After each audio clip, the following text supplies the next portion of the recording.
special little episode because Hey. this is Dori Jones.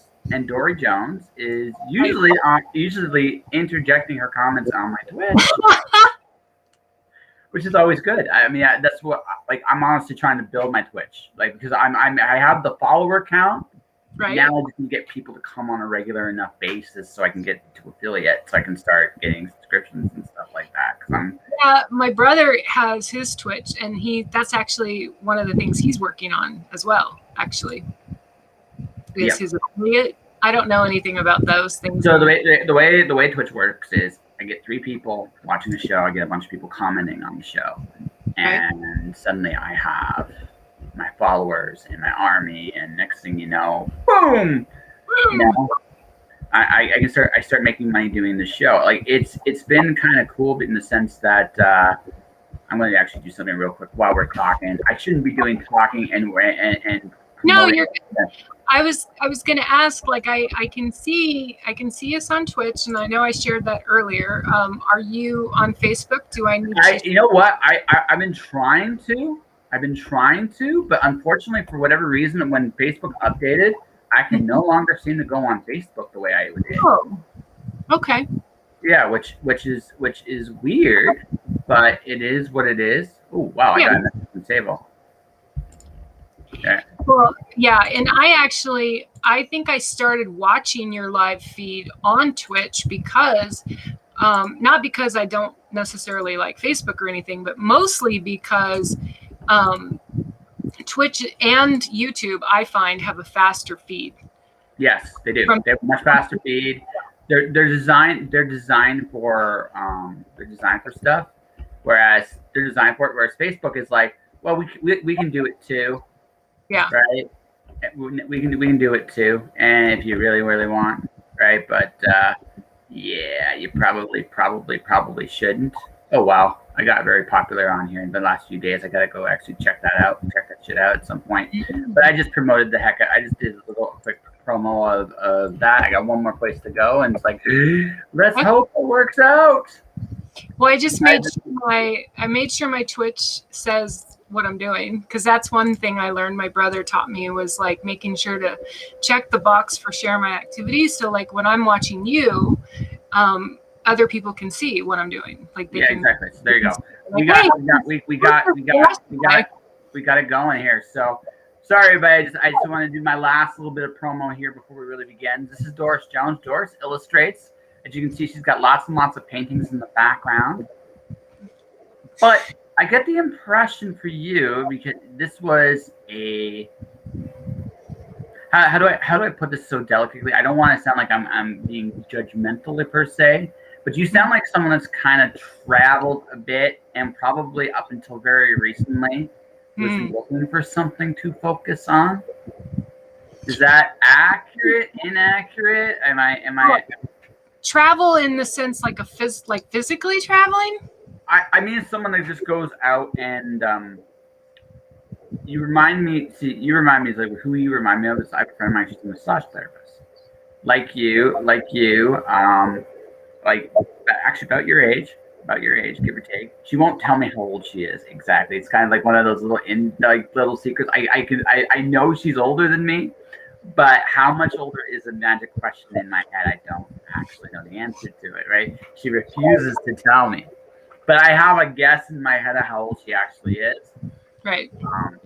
But what I love about the fact that you can't put words to it is that's exactly the answer. Is that the varied? I'm a myriad. It's actually the title of one of my poems. Is I am a myriad. It's in my first poetry book collection I ever wrote, and it talks about how as soon as someone tries to define me or categorize me, or put me in. Hi, Natalie. Hey, Natalie. How you doing? Welcome to the show. My name's Josh. Hi. Say hi. She's a singer, songwriter. Nice to meet you, Natalie. Yeah, she's awesome. So anyway, to go back to your question, that's kind of the point. Is a lot of people don't know what to ask or what to say because I don't just dabble in one thing. No. Actually, that was where I was going. I didn't get a chance to finish. With my friend, I was like tie track with her and stuff. Sorry. So she spent a very long time trying to figure out what to do with herself because she had so many different skills. Hmm. Well, it's great to be here, Nelly. I'm glad you're here. Like it's great. Yeah. I enjoyed the show.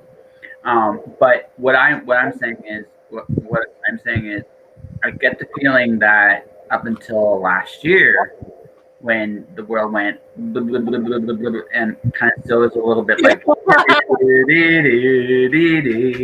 right, that you know that it kind of put a bit of a crystallization into your head a little bit. It's like, I need to do something, get my shit somewhat together, and that's why I like, or at least make a decision one way or the other and pick a direction and kind of go with it. I'm like, I'm gonna let you keep digging. I'm teasing you, Josh. Yeah, I'm teasing you. It's technically 6 years ago. mm-hmm. 6 years ago, I showed my artwork to a boyfriend for the first time. 6 years ago, I allowed him to look at stuff that I had drawn. And it was the first time, and I'm 51. So 6 years ago, I was in my mid-40s before someone actually saw any of my stuff.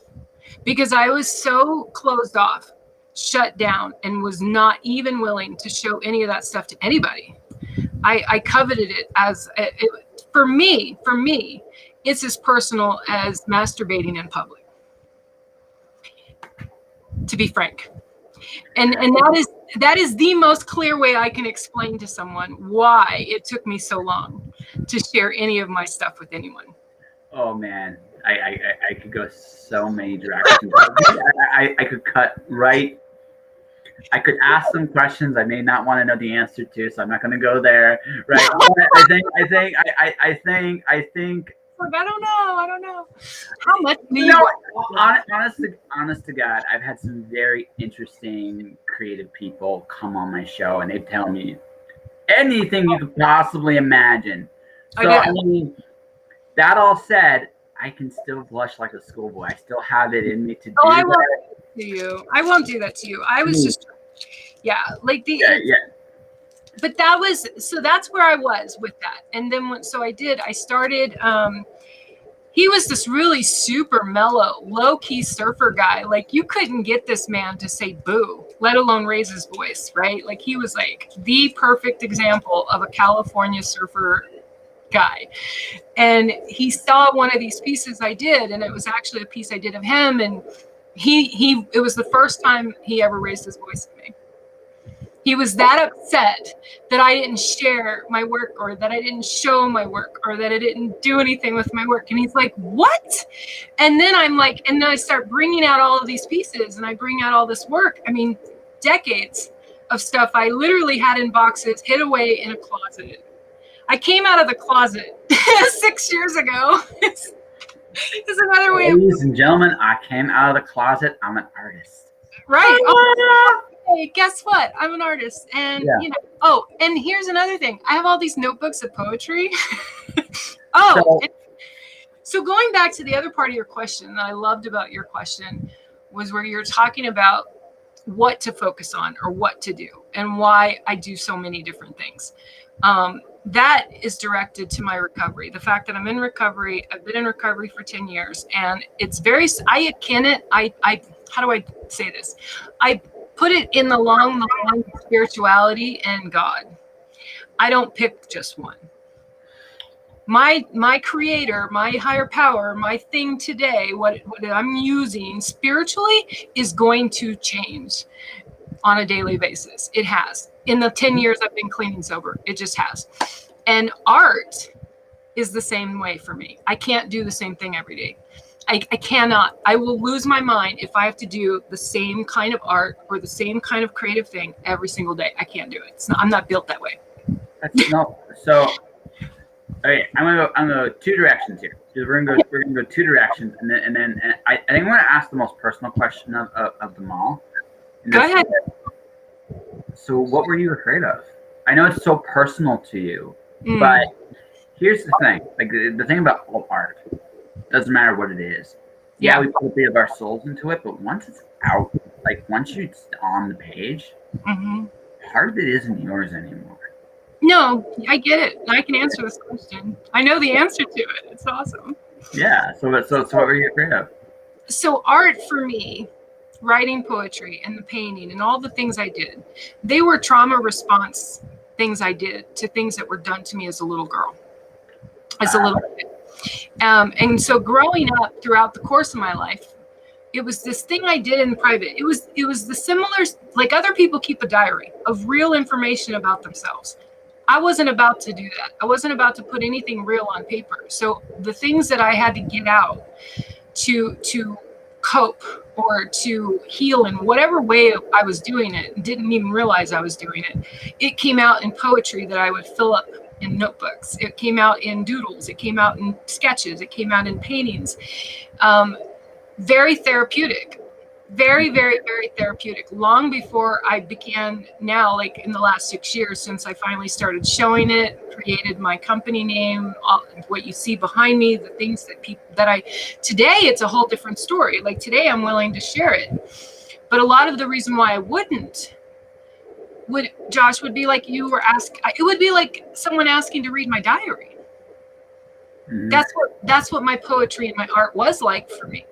And the other thing my artwork has done for me over the last 6 years, now that I'm willing to share it and show it, is I'm getting a whole heck of a lot more vulnerable. Mm-hmm. And it's a touch and go thing, man. Like one day I'm all over it and I'm like, hey, here's me. And I don't care what you think. And then the next day I'm like, all that old fear and trauma stuff will come up and I have to get past it. I have to work past it. I have to one thing or whatever it is, no matter what I do. And I think you may know this and maybe you don't, the little bit we've gotten to know each other, I won't stop. No matter, the one thing I won't let myself do today is I'm not going to let myself stop creating, because that used to get me down a rabbit hole. And I love the words rabbit hole right now, because I read your Alice Zero and I loved it. And I always like your poem. Okay, first of all, I know this is you're interviewing me, but I have to tell anyone who's watching or listening, you have to go read this, because Alice Zero is a perfect example of how easily we can go down a rabbit hole, whether it's with our thought process or our life choices or what we're scared of. So much of that's in there, told in this story, of course, that you're gonna now. I can't wait to read where she goes from there. But I thought about that. So would you like to hear where she is right now? Where? I tell you where she is right now. I'm so excited, yes. She's in a labyrinth. Her Stygian bird, which is a flamingo, which is her equivalent of the flamingo. She has the cat is a lot more, has a name. I'm not going to give that away just yet, because I'm going to give a little bit too much about who the cat actually is. Yeah, you got to leave some mystery. Yeah, and currently they're playing croquet against, and their opponent is Jason of the Argonauts. I read that on your page. Yeah, it's Jason the Argonauts, and right this minute there is a griffin who thinks it's the Sphinx that has the ball. And that's where they're at right this minute. And as to how to get out of it, well, if you know your Greek story, maybe you know the answer to that question. Maybe. But there is a reason I just named it. Just remember, cats adore birds in a very, very specific way. So you know the answer. That's not giving too much away. The cat who got the canary kind of thing. Kind of. I expand on a lot of the ideas. I started in zero, and I've been surprising myself a little bit as well. No, Alice is a lock on the right. Like, she really is a lock on the right, especially with the way I did it. For those of you wondering, Alice Zero, the premise is Alice Pandora. Alice is Pandora, and it matches surprisingly well.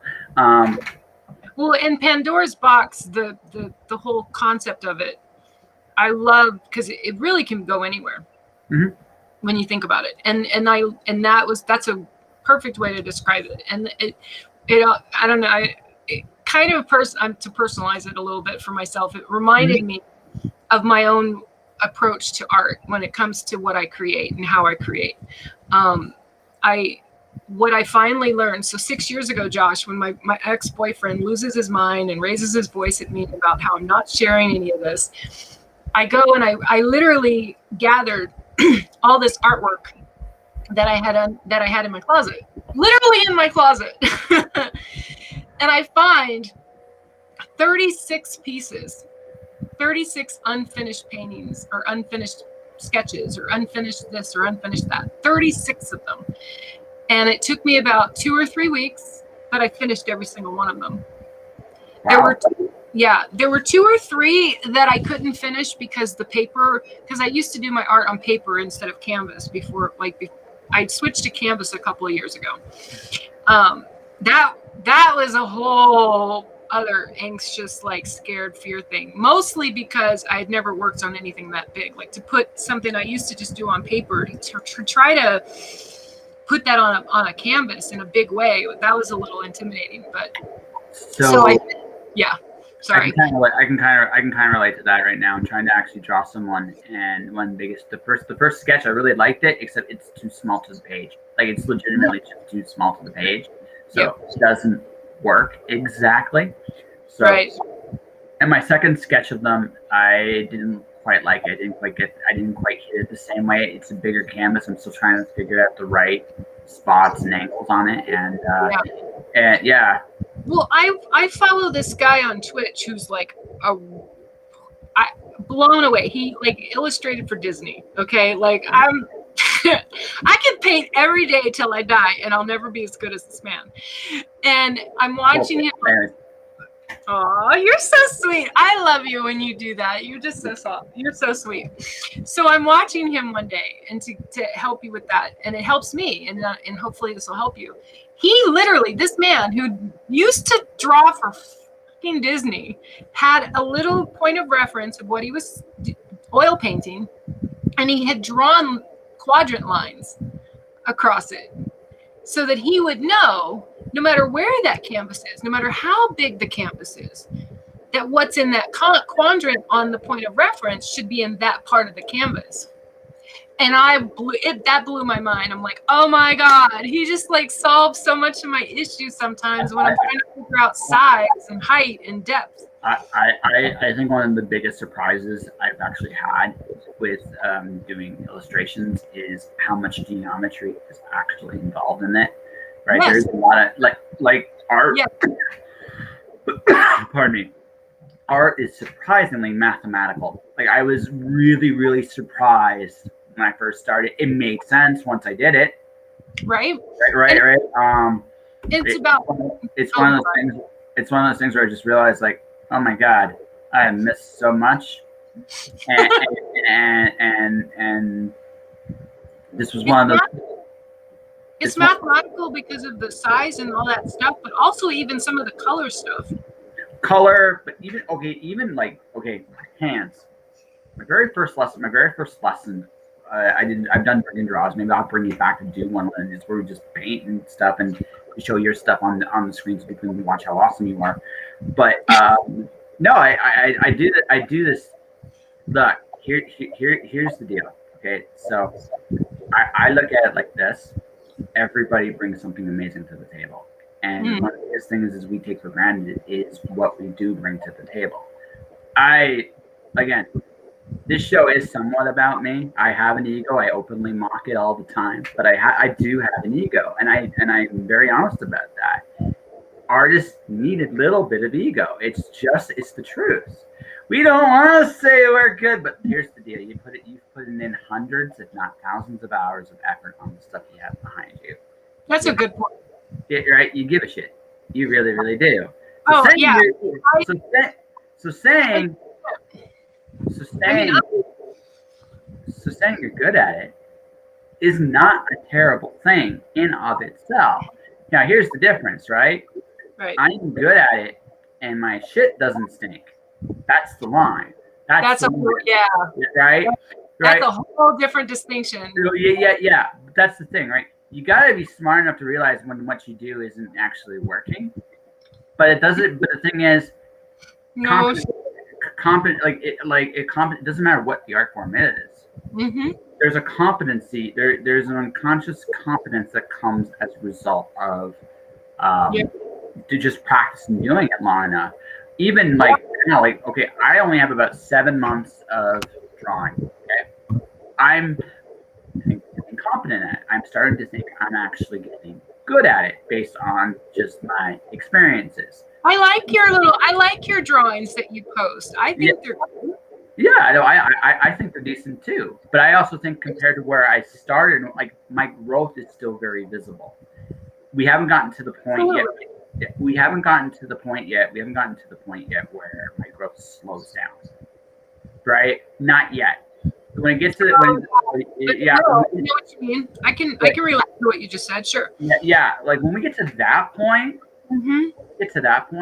that is when the work will really begin. But I'm still growing, right? So right. That's when the work begins. And then because this is going to happen, because I know how dedicated you are, you're going to get excellent at it. Yes. When you get to that point, you're probably going to do what I do, hopefully, and I will switch gears on myself. I will literally give myself, whether I knowingly do it or not, like you earlier when you were mentioning me illustrating, okay, painting, sure. Okay, but taking a concept in a book, like my poetry, for example, and illustrating to it, that's what I'm doing right now, as you know. That's what I'm doing right now. I'm illustrating that haiku series. That's a whole nother shit show. I'm gonna just call it what it was for me. Sure. I had lost all kinds of confidence, and I was literally like, I had one of my live broadcasts where I was working on one of the pieces, and I literally started to cry, and I cried for over 30 minutes live during a live painting. I wasn't painting, I was drawing or sketching. I cried the whole time. I actually dropped tears on the paper. I had a meltdown. I did, literally. And God, I tell you, I sally forth, and I did not go offline. I did not hit end broadcast. I just kept going. I finished the piece. And the next piece of art, I think it was the next piece or the one after, maybe two after that, I went to charcoal. I got my charcoals out because my very first art medium ever, way back, was charcoal. And charcoal, it's like putting on an old pair of jeans you've worn 100 million times, or a pair of shoes that are broken in. And that's exactly what charcoal did to me. And it brought me back all that confidence you were talking about, how we need to have. And it comes from practice. It comes from, consistency. And going back to my charcoal for a few of the pieces I worked on, it was perfect timing. So we're going to go now to the other issue, other end of the spectrum. So I want to hit you there because I wanted you to it's not like a psychological. It's more like the fact that you do so many different things. Well, that's the other thing we have in common. I do too. I know. Yeah, I do too. But what I did, like, okay, so I made a conscious decision right now. Like, the podcast is always an ongoing thing for me. Mm-hmm. I'm always doing shows, so people will all come in, and I'm always looking for people to come talk to you about anything and everything, right? So, I just have a freelance writer I'm talking to online. They want to come on the show. I literally had a Discord thing. Hey, you're looking for people to do stuff? Yeah, I'm kind of looking for people to do stuff because one of the things I'm looking for is Kickstarter novelists. Right now, not so much Kickstarter comic book guys. Well, I'm not against interviewing them. It's more of the fact that I think like novels in particular is a relatively untapped market on Kickstarter. Yeah, I didn't realize Kickstarter had more than comic books until Holy crap! I found a couple of artists, local artists actually. There's Kickstarter stuff for artists where they'll like. Oh yeah. One guy, okay, so I pinned it for my son, my oldest boy, because I'm gonna go back and buy this guy's thing because he takes Bible scripture and he etches it into wood, into these original pieces of Bible verses. And I had to save that. I'm like, oh my God, my oldest boy's going to want one of these. And I came across it totally random. Like, I didn't even know. I was like, oh my God, there's all kinds of stuff on there. Yeah, absolutely. No, Kickstart, like I literally, well, and you know the thing about how you want to go around, and interview people and stuff. And I said we should run it as a campaign to build. There's some on there, Josh. There's some on Kickstarter. I know. And people pay for their meals where they go eat dinner and they do reviews. No. See, here's the deal. That's crazy. No, here's the deal, right? I gotta go get so that basically the next 6 months is essentially I figure that's how long it's gonna take me to get really everything going. Is get my U.S. passport renewed. I'm a dual citizen, so I could get that renewed. Canada's kind of gone crazy, and like I have joked many a time about the underwear thing on here. You've heard it a few times, right? But it's the only stuff I know about Canada, I know from you. Okay. So I'm watching what's going on here, and I'm thinking to myself that maybe, just maybe, getting away for a while might do me. I'm done with Canada. Well, no, just I'm very much a guy that truly believes in freedom, and I'm looking at what's going on and how it's going, and I realized something about like again, this is not a knock to anyone. That Canadians are very community, they're very friendly people, but they tend to go along with again, it's a cultural thing. They go along with authority because it's how we're raised. We trust the people in power, even when I think we shouldn't. And especially right now, there's some serious questions. And I'm not going to go into too many details, but long story short, I'm kind of looking at it and I'm thinking to myself, and I'm not saying the United States has a perfect situation either, but you guys have no problem telling your leaders to go fuck yourselves. So you guys have no problem with that. So I mean, there is at least that. I'm just looking at the fact that I'm kind of free to do what I want. So get my citizenship, get my drivers in Canada, and then get my drivers in the States because once I get my drivers in Canada, going to the States and taking a driver's test. God bless America. Here's the other thing: you don't need to actually live in the country to get a license in the country. It's actually a really beautiful thing, depending on which state you go into. God bless America. Well, that's kind of there's so many different reasons why I love living here, and I don't complain about some of the same things that I hear other people complain about because of things like what you're talking about, and it mostly has to do with I may not have known much about Canada, but I know enough about third world countries, like real third world countries where people don't. It's funny you're talking about the underwear situation, right? And I'm like, there's parts of the world where they don't have clean water. Oh yeah, no. So, okay. No. And by the way, just go commando anyway, Josh. Who cares? That's right. Ta-da! Clothing is overrated. Okay. Yeah, I just gotta remember the drive with my pants on. That's the only thing I remember. Well, and when you are on the road doing just joshing or Josh does USA, whatever you do, whatever you're gonna call it. Oh, it's gonna be just joshing. It's still gonna be the same thing. Joshing across the country or whatever. Well, I'll go back to Canada to visit. I think I just see myself like I wanted to try and just travel for a few years anyway, and I'm like, this is kind of where I'm at in my life. I'm almost 40. I'm at the point in my life where it's like I don't really want to work for anybody anymore. I don't got much to my name, but I feel that actually works to my advantage, not disadvantage, because I have nothing to lose. Right. So I just go out there and just kind of chase my dreams and do my thing, and that's kind of what I want to do. So the next 6 months is all about the prep work for it.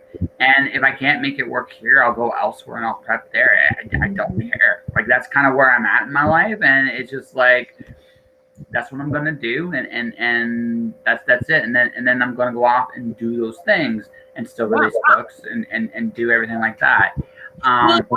And I know you're going to do it. And that was like going back to what I was saying about those 36 pieces that I didn't finish. And then I finished them in a couple of weeks or whatever. Like I do a lot of different things, as you know, like whether it's the poetry book or this year was the first year I did a spoken word poetry album and actually produced the music on it. Mm-hmm. And I had done that last year. I had done a vocals playlist, and it was on my SoundCloud, and I had done videos and stuff, but I didn't use my own music. I used those royalty-free music type things, because at the time last year when I did that album, I didn't intend to make any money from it, and I really don't want to make any money from the one I just did. But I did it finally so that I could put it out there. And it's so funny because I accidentally played it during one of my painting live broadcasts because it's my music, don't you know? And then I get my own video gets muted because I'm using my own copyright. I'm like, oh yeah. That is actually hilarious. That was hilarious. And as a fellow poet, and then because I saw something the blog you just where you announced the Alice one. Alice Zero is being nominated, right? Yeah, Alice Zero is currently nominated for an Elgin Award. Right. I announced that, and I also announced that Alice One's coming out November 1st. Yes. In that announcement, you were talking about how, you are a poet, you're a writer, and yes, you do this podcast, but you also do that. And I was thinking about that, and it reminded me of like the whole spoken word poetry thing came about because I've considered myself a poet forever, for however long I've been writing poetry.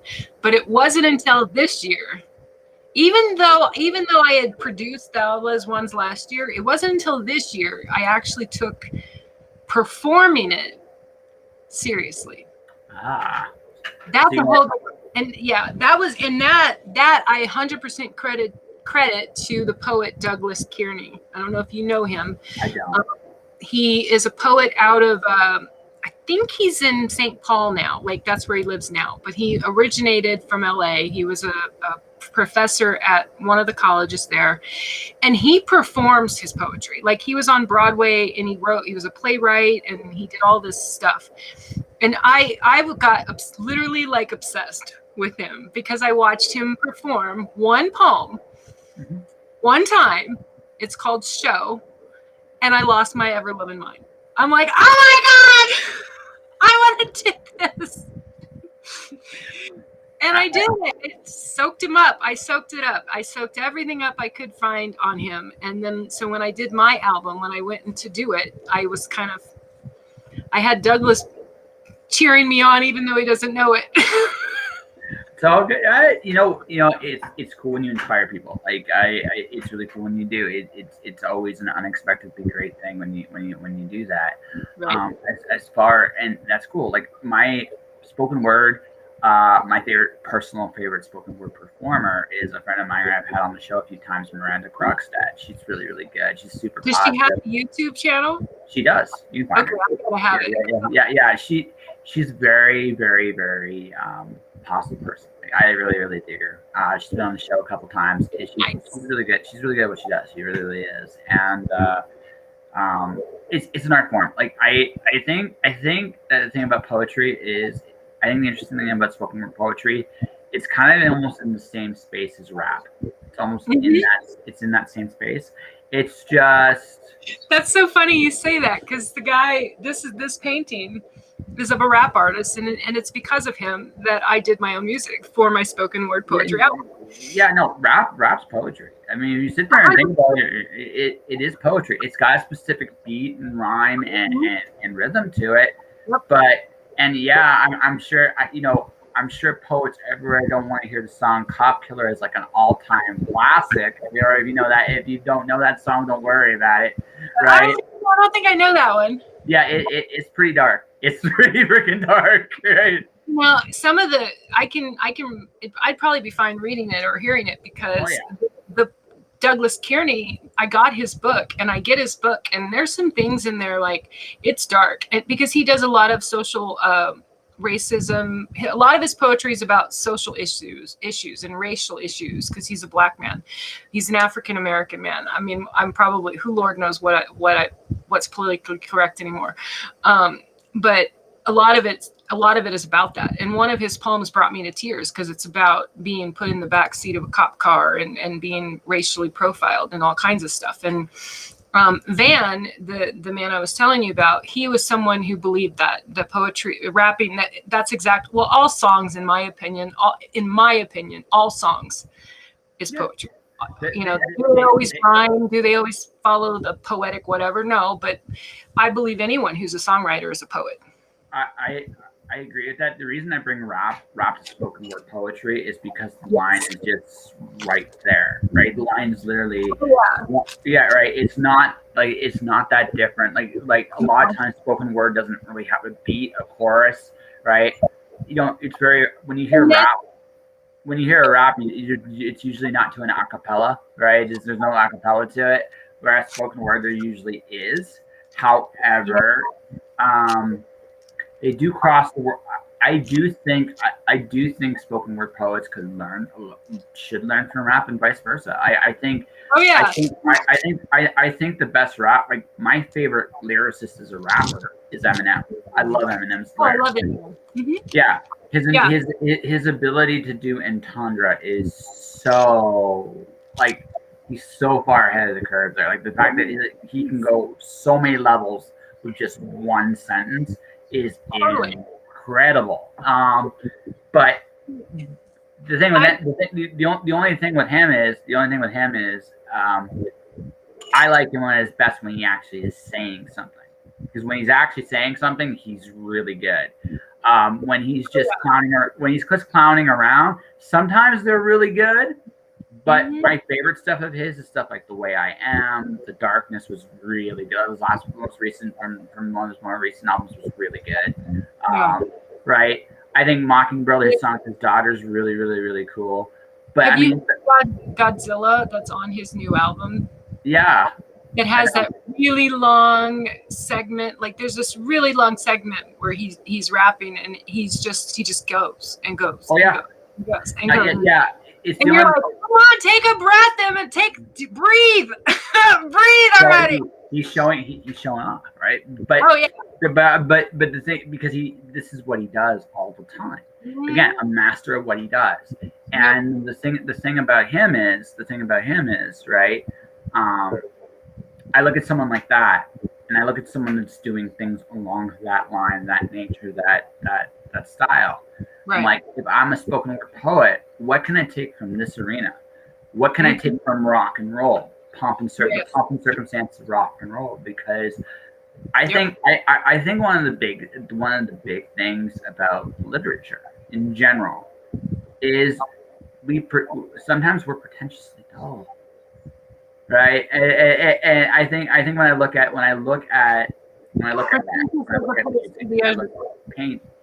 paintings, when I look at, like, there's a spectacle that could be added to the presentation of what we're doing.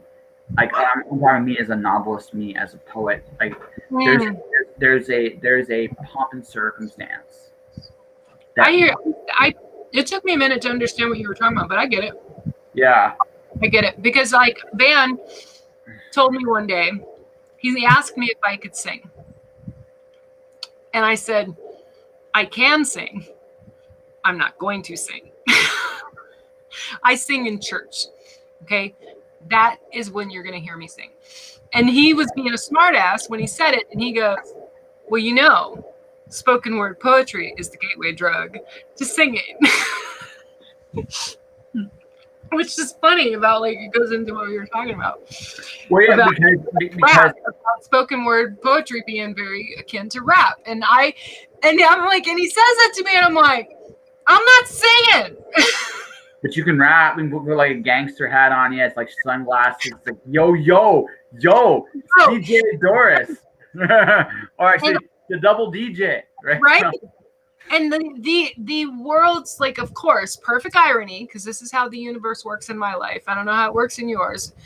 Something someone says to me, it's usually some like little, like, I don't know how to even, when I mouth off back to someone about something, like I did to him that day about me singing, it's usually going to come to fruition. Like, it's usually the universe is going to make this happen. And sure as shit, lo and behold, I end up, producing my own spoken word poetry album. And it's an album that's all about him. It was in tribute to him, actually, because he passed away. And then I go on and I'm doing this whole separate poem that wasn't related to this album. And I'm doing the vocals for it. And I ended up rapping. Like, there's a part of the spoken word vocal. I haven't done the music for it yet, but the vocal of it ended up coming out as a rap. And I know, and I'm going to probably leave it just like that. And I haven't done the music part yet because I'm working on my haiku series. But again, there's a reason. I was cracking up. I'm like, that he knew. Yeah, he did. Yeah. He did. He knew. He's like, it's. I'm like, no, I don't want to be a singer. See, for me, it's like I didn't really want to be a journalist, and what do? I end up interviewing like everybody. Like, that's kind of like that. That's irony right there. I didn't do it. Like, I don't have the piece of paper that says I'm a journalist, but I would dare say there are 2 people interview as well as me. So that's kind of like God saying, "Hey, hey, hey, hey." I'm like, yeah. Exactly. And as soon as I act, and it's usually.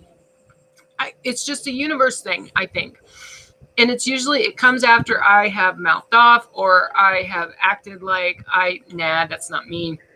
Nah, I won't do that. Nah, never. If I say the word never, oh my God, sometimes I go, like I sit there and go, shit.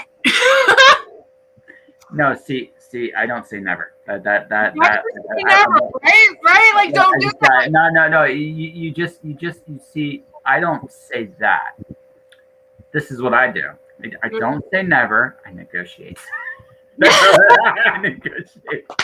Negotiation, compromise. No, because inevitably I'm probably gonna do it. But here's the thing: it's like, if I'm gonna do this, I want this. Because if I get this, I'll be able to live with myself. It's like, okay, for example, I'm slowly but surely. I talked, but I did a little like some videos on Facebook and Instagram about just some of the different things I'm going to do. I'm slowly like going to be dressing up. Like, I was challenged to do something different, like to be like I was there that day. Yes. Yeah. So I'm slowly going to be doing that, because the ideal I have now is like, I'm just gonna do my thing. And so, like, what does that look like? What does that feel like? And just start slowly. Like, even now, I actually got some dress pants on. This isn't quite like a perfect shirt, but it's a nicer shirt than what I normally do wear. And slowly but surely, things are going to keep going and improving, and then eventually I'll be showing up here in a full suit somehow, some way, maybe with like a weird headphone or an obnoxiously giant microphone somewhere down the way. I'm not right. Okay, that's right? Yeah. Well, that I was here for that particular episode when she was talking to you about that, the photographer, and it reminded me of a movie called Picture Perfect with Jennifer Aniston. And that's exactly what her boss tells her at one point in the movie, is that if you need to dress for the job you want, not the job you have. Mm-hmm. That's the line from the movie. Yeah, no, that took me that took a long time for my head to get beaten on that. Like, that was one of those lessons in my life that I my head to get beaten, because I'm who I am. Doesn't really matter what I dress like. But one of the things I have noticed is that when I take myself more seriously, everybody around me does. Right. Yeah. So it's kind of one of those. It's me kind of looking at my old mentor, who we don't get along anymore, but there are some things he was absolutely correct on, and presentation matters. I hate to say it. I think I agree. I'm agree, but I'm gonna do the devil's advocate because I'm also that same person that and you may not know you're quoting him, but when you talk about people living how they choose to live and how we should let others live how they choose to live is a theory or a belief from Osho, who is one of the gurus I follow when I was studying Tantra. And he said the most rebellious thing a human could be ever, if they really want to be a rebel, if they want to tout the honor or wear the rebel badge, a real rebel is never going to tell anyone how to live, how to look, how to dress, how to act, how to be, who to sleep with, who to date, what job. A real rebel will never do that. Because why would I do that? I don't want anybody doing that to me. I don't want anyone coming over and telling me you should wear this way, that way. So I learned that. But I also agree that if you wanted to be just joshing in a beachwear with flip-flops and whatever, you do what you're gonna do, and you do you, boo. When I get if I get to that place in Hawaii, that's how I'm totally that's how I'm totally doing. Diego, we'll go to Black's Beach and we'll do one of the shows. Yeah, that'd be cool. I actually, you know what? I do have a soft spot for San Diego. I really do because because I've been there. I was there for Comic-Con one year. So the bed and breakfast I stayed at, I can't remember what it's called, but it was literally a block from the beach, and right beside it was a comic book shop. I was literally in heaven for the three days. What? Do you know which? I don't. It's been so long. I don't remember the name of it. Yeah, but it's a bed and breakfast. It was a bed and breakfast place. And literally down the street from the bed and breakfast was the beach. There was there was a comic shop beside it, and like a half a block from the beach there was like a Starbucks, and you're literally at the beach. I spent you know what? I honestly I don't have too many what ifs in my life. I do have one, and it does involve San Diego. So now I want to know what was it? Yeah, so here's the what if. I had to go back to work. I only was able to book off a little bit. I only wanted to spend half my time in San Diego. And so what ended up happening was I had to go back. And when I went back, right before I went back, the bread and breakfast offered me free lodging for the rest of the San Diego Comic-Con. They actually offered it to me for free. Really? It was a really cool moment. And I was like, I had no way to get back, and I had to go back to work. And I was like, it never occurred to me until much later that I actually had an opportunity there to go a different path than what I was already on. And if I had taken it, who knows where I'd be. That's also kind of what, I do see a beach in my future at some point down the road. And then if I was to live in the United States permanently, settle down, right? One of the places would be San Diego. Now Hawaii would be cool, Hawaii would be damn cool. One of the few places that they consider, and I know there's a word for it. There's a technical name for it. But San Diego is one of those geographical areas where you can do every season of sports. You can do summer sports, winter sports, water sports, and desert stuff, all from San Diego. That you cannot say that about all destination spots. Yeah. San Diego is one of those. And I know there's a name for it. I can't remember what it is, but we're an all-round seasonal place. And I think it has something to do with you can also get to those things within a day, less than a day's drive. Yeah, no, I can't say I can't stand LA, right? Oh, I can't stand it. It's a nice place to visit, but that's about it. That's pretty much here's my LA experience. This is my LA experience. Oh, I gotta hear this. Yeah, okay, this is horrible. Did you get in trouble? Did you get arrested? Not that horrible. Yeah. Okay, we'll let you know. Okay, so I was going to move to Phoenix. I had two options. I could fly to connect to Phoenix from Denver. Okay. I connect to Phoenix from Los Angeles. Right? Okay. So it's like okay. And I well, if the Denver would have been a straight flight, but Los Angeles, like it'd be kind of cool. And this is me, young me, not knowing any better. So I know this, right? This is young me not knowing any better. Not knowing any better. You're so cute. No, it's really. You go to LA. You're like, oh, let me do LA. I'll come to LA. I said I'm going to take the Greyhound from LA to Phoenix. I said, why not? Now, yeah. You understand? I've done Phoenix to San Diego on a Greyhound. So when you said LA to Phoenix via Greyhound, I'm all, ugh. No. See, it's much worse than you think. Oh my God. The bus was actually fine. The bus was fine. Okay, good. The bus was fine. Whew, so that part was okay. Okay, so a couple things. First off, my cab in LA was more expensive than both my flight and my bus.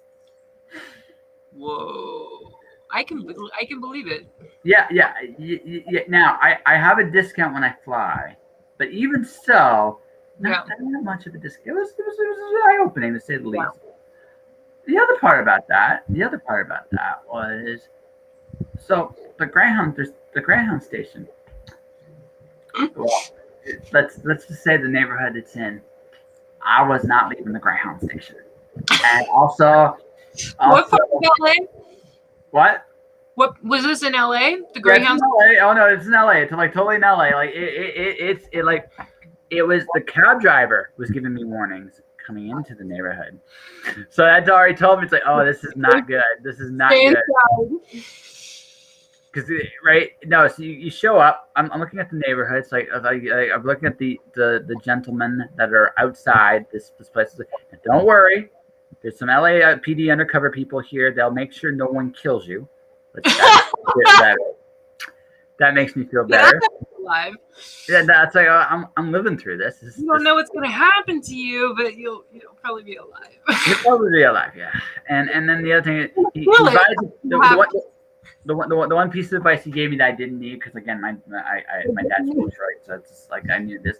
Don't get in the stranger about any strangers in LA. It's like I know that. Thank you. On the flip side, right before my bus trip, while I was now stuck in this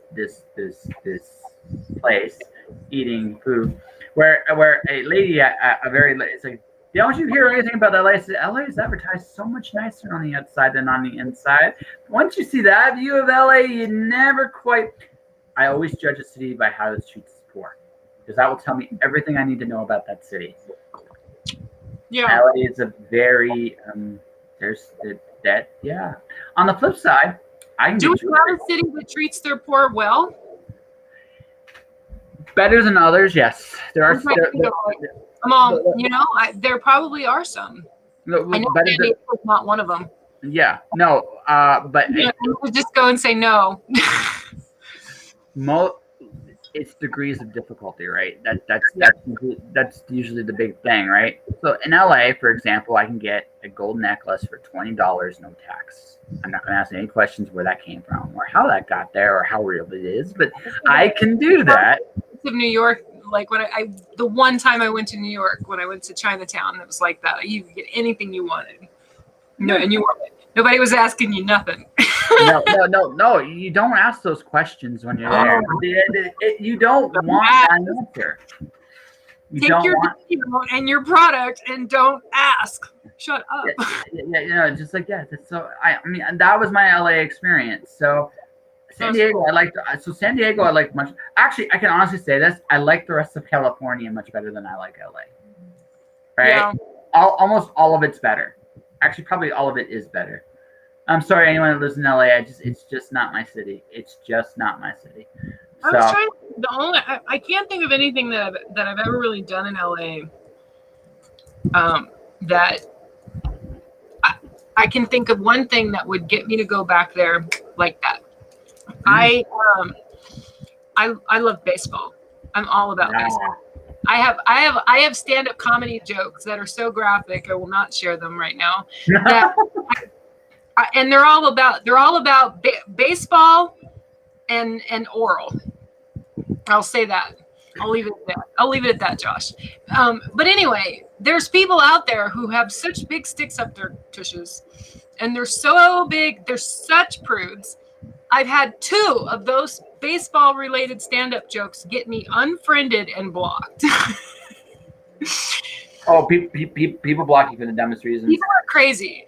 And so, but the LA, Los Angeles, my youngest kid. So my boys, we've always watched the Padres. It's San Diego Padres baseball. Hello. My oldest son is named after Trevor Hoffman. His name is Trevor. And my youngest boy gets it in his head to start following the Dodgers. Don't ask I don't know where it came from. He didn't get it from me. I'm not taking any credit for my kid becoming a Dodgers fan, okay? I can't stand the Dodgers. Have you ever been to a baseball stadium and watched a baseball game? Yes. Okay. Not a major one, but I have. Like, Josh, I mean, I've been to, originally when I got into baseball and I started going, it was what they called Jack Murphy Stadium here. And it's now Qualcomm, and then it was called something else. And it's actually going to be, it was actually bought by San Diego State University, and it's going to be something, it's going to be their football field, I think.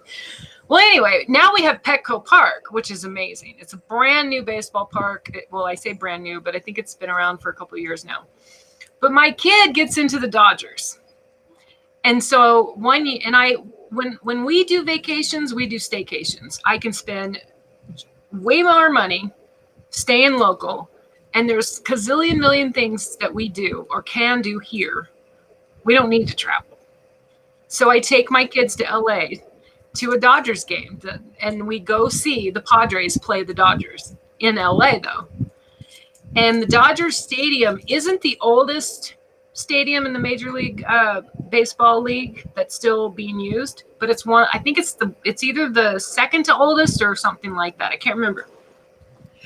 That stadium, you walk in and you literally, and I don't know if you believe in energy and stuff, but I can feel old school people, like old school baseball, old way school stuff in that stadium. I can feel it. I walk in there and I can feel the pulse of baseball in Dodger Stadium. So there's always a pulse. Like I'm a big concert guy. I love metal concerts. They're very cathartic, but they're also just metal. A metal concert is one of the few places I can get away with being completely aggressive and no one's going to say a word about it. Right. Like seriously. It's hard to imagine you aggressive, but okay. Yeah. Well, no, you have to be because it's a survival thing. You're going to go in the mosh pit if you're legitimately. Oh, Josh Moshes. Josh's and Josh Mosh. That's right. I love it. So I mean, you can imagine me wrestling against guys like 400-pound guys at a Mon Mars concert. I've done it. I have a ball.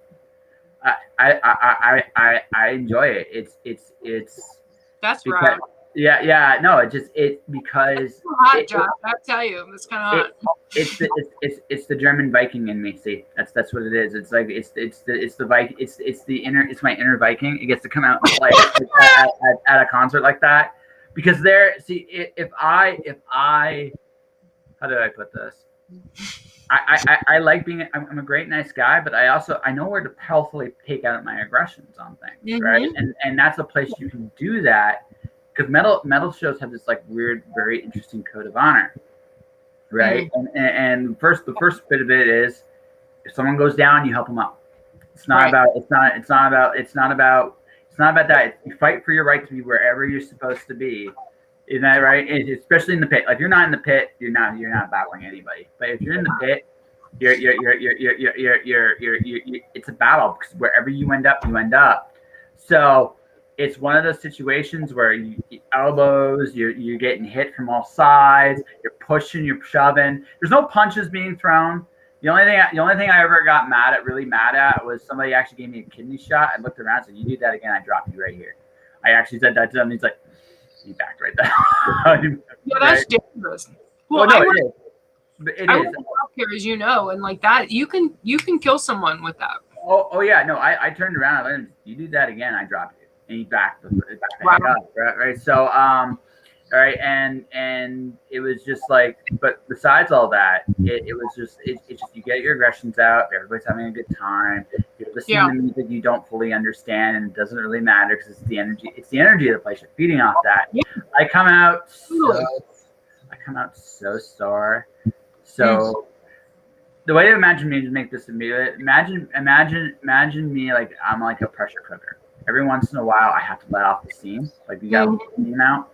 Yeah. And that's most of the time I'm totally chill, but every so often, Every so often it has to come out because I'm because I'm this nice, sweet, innocent or something or other doesn't mean that, like, again, I have my own dark thoughts as well, and I'm certainly human. Again, it's where you take that stuff out. Like, it's how you take that stuff out, and feeling places and feeling the energy of the places. Like a concert's one of the few places I can let my shields down and don't feel so drained. Yeah. When I go out. I know for me that I'm not going to go so far to say I'm now a Dodgers fan, but I would always say yes. I don't care who would be asking. I really would, if they are going to take me to Dodger Stadium. My answer is yes. I'm in love with that state. That there's Petco holds nothing to it. Petco is brand spanking new comparatively. They're like brand spanking new comparatively. And can't even hold a candle to it. Can't hold a candle to it. I can't wait to go to Fenway. I want to go to Fenway so bad. I want to go. I know. It's cool. It's a cool place. Fenway is in. Is that the Red Sox? That's red. There's that one, Wrigley Field in Chicago. That's the other one. I want to go to Wrigley Field. That's the Cubs, right? Yeah, you want to go to the Cubs. Yeah. Right? Can you tell I'm a Padres fan? But anyway. No. So here's the thing. I want to go to those old stadiums. Have you ever been into a prayer house? Into a what? A prayer house. Have you ever been into one? A prayer house. Well, I used to go to the Buddhist temple all the time. Loved it. Like, I mean, that's not really a prayer house, but I go to church. Actually, you know what? That example does work. You know, I don't know if this is going to be where you were going with that question, but one of the things I get asked a lot, let me point to this one. When I get about my art, I get asked like, what influences my art, you know? And I couldn't even tell you until I was doing it for a while. And actually I had a lady who had bought one of my pieces is the one who pointed it out to me. She goes, you know, your artwork looks like stained glass windows. She just said it to me one day. And I'm like, huh. And it hadn't ever really occurred to me until she said that a lot of the influence I have in the way I use colors or the way I separate the colors, the way I use strong black lines, it all tied back to years of my childhood spent in churches in prayer because I was raised Catholic. And I couldn't tell you that I had some big connection to the religion of it or the God of it or any of that stuff. But the room, the church itself, the windows themselves, the reverence of quiet, I'm all about all of that stuff. I love all of that stuff. All right, I'm gonna go where I'm going, and we'll go down this path. So where I was going was. Where were you going? So where I was like the Boost Temple was. It was probably you probably feel it like you can in Kensington they had this coffee shop called the House, and every so often, about once a year, for a long time, for 72 hours, they had this room where people would go in and just pray about whatever they wanted. You go to that house by the second or third day, like the third day in particular, you will. I swear, you will feel every prayer in that room. Like it'll feel different than if you had gone the first day, right? Oh, it's such a different. Yeah. Yeah, Bruce Temple probably would feel something similar to that, but I mean that's them. Like you feel a prayer, like you can feel a room, and you can feel a place. You can feel a place, and you can feel the intentions of a place. Yes. Which is why sometimes when they cleanse a place, it's not entirely a bad thing. Yeah. I can feel intentions of people even if I'm not around them. Even if I'm like with you, I can feel intentions of people. But that's, that's the whole nother side of Dori that I don't talk about a lot. But I can touch in and I can get in touch with a side that other people don't believe in. And so I get all about what you're saying, 100%. And it's part of one of the reasons why I can be open-minded to that belief, because I have that channel that's there. So before I go on to where I was going to go, are you sure you don't want to talk about this? It's up to you. Yeah, all right. I can't think of anything that I would put off limits. So no, go ahead. But you said you didn't want to necessarily go into it. So I was asking. Oh, which part? How do we put this? Your extra sensory perceptions, I guess, for lack of a better word. Well, no, I guess I don't. It's not that I don't necessarily want to not go there. I just, there's some people that don't appreciate that types of, you know what I mean? Like it weirds some people out, or they. Well, here's okay. So one of the biggest things it has done for me. It's one of the reasons why I'm still single at 51, after having been married twice and relationships disasters and this after this and that after that, because and it has to do with being in recovery, being 10 years clean and sober. I don't have anything muting any of it. In other words, I don't have any drugs in my head. I don't have any alcohol. I don't have anything in my system. What I used to do to shut down that connection or that channel or that ability to tune into those things. I don't do any of that stuff anymore. And so it became like I'm a living pincushion in some ways. I can be very akin. For me, it can feel like I'm lit like a pincushion. All right. So how intense I can feel. Let's politely go with it. We'll start this. Here's a warning. To anyone listening or watching this, this is a warning. This is a warning. It's up to you whether you believe it or not. I don't particularly care. This is a part of who she is. So we're gonna delve here. Okay. You believe, you don't, that's cool. The only warning I do have is once you see it here, you can't unsee her here.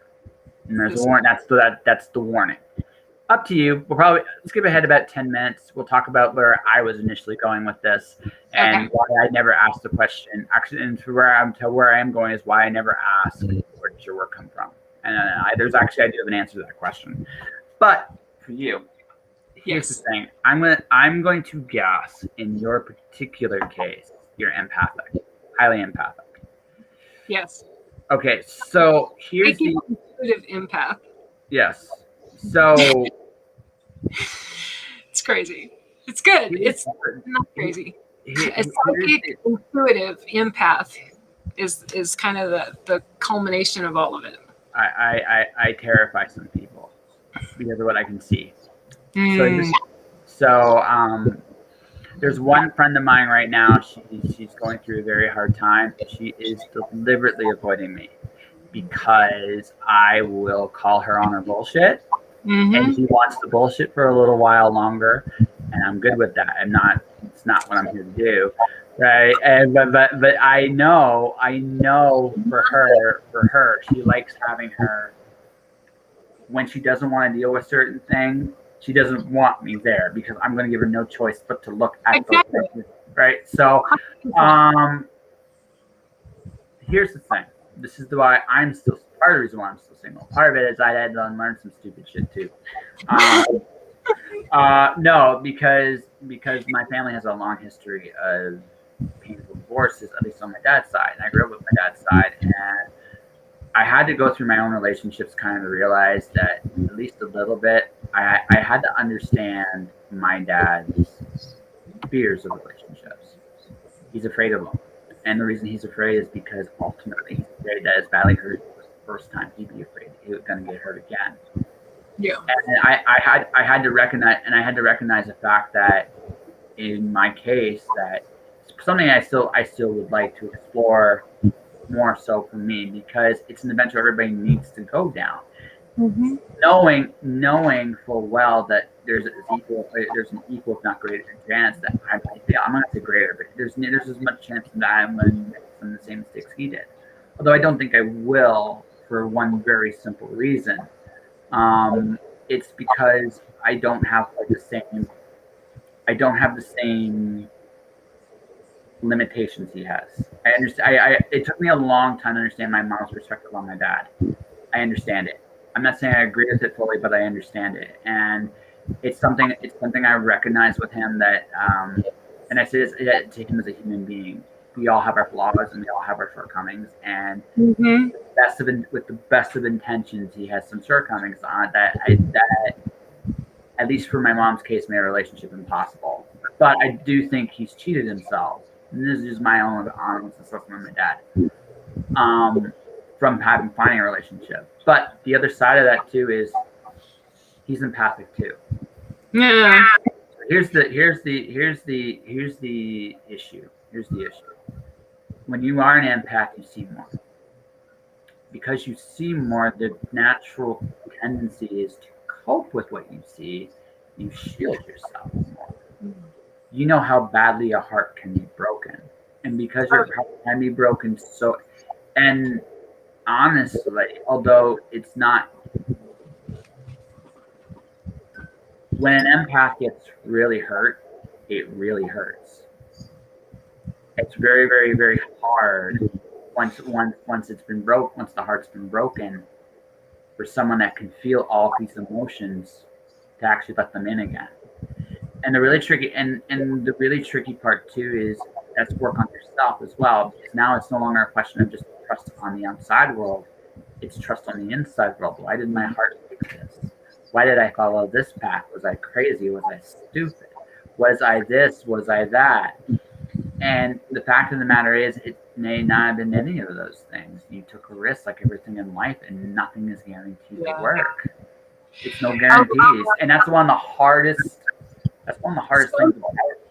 So much of my life, even after I got into recovery, so much of it can be summed up by this. I used to live my life based on this one premise, was that you could never regret anything you ever did in life. Mm-hmm. You could only regret the things you were too chicken shit to try. Yes. And unfortunately, that translated into very fearless living, extremely fearless living, like no fear, like fuck all the fear. I lived a lot of my life like that. A lot of it. I would look fear in the mouth and I would kick it. And I would be like, you don't get to win today. And I lived a lot of my life like that. And unfortunately, it did end up kicking me back in ways that I wasn't prepared for, or it hurt me more than I expected, or, but ultimately I'm still alive and I'm still breathing. And as long as I'm still alive and I'm still breathing, it may not have been the best result, but it was definitely not death. And as far as I'm concerned, the only result that's ever going to be a bad one is dying. That's it. I've lost, and I've been to enough funerals of enough people that I've loved to know that means it's over. Otherwise, I don't do a lot of bitching and moaning and complaining and crying a river over little things anymore, because I know what the worst case scenario is. I know what it is. It's death. That's worst case scenario. And even in that case, and even in that scenario, it's not necessarily worst case. Like, I self-published 6 books on my own because I don't have a publisher. I don't have anyone knocking down my door saying, we want to publish your work. And I really don't give a fuck, Josh. And because to be quite frank, if I were to go out tomorrow and I got hit by a bus, my 2 sons, all they have to do is get a hold of my books. My sons will never have to wonder who their mother was. Mm-hmm. In the last 6 years since I started sharing my art, sharing my poetry, sharing my work, like letting people get to know me, coming on and letting anybody talk to me, about the hurtful things that made me so fearful and so shut down. And like, I will tell someone now, no matter how much I was this fearless living person before, I got no apologies when I start to date some new guy. And one of the first things I say to them is, you're going to have to understand I'm a flight risk.